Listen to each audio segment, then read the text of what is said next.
Kung merong isang bagay na wag niyong kakalimutan, Christian life is not about us. Hindi yan willpower. Papakabait na ako.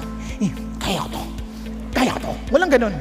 Ito, Lord, hindi ko to kaya. I submit to you. I totally offer myself to you. I surrender to you. Not me, but Christ in me.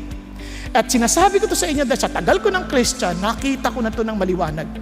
Yung mga pagtatalo ng, sabi ng Lord, magpatawad ka. Hindi ko to kaya.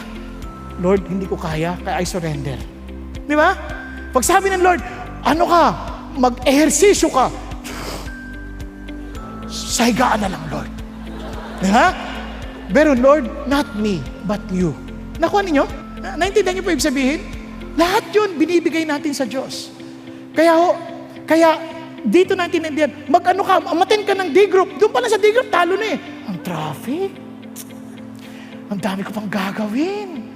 Lord, I surrender. If it is your will, not my will, but thy will be done.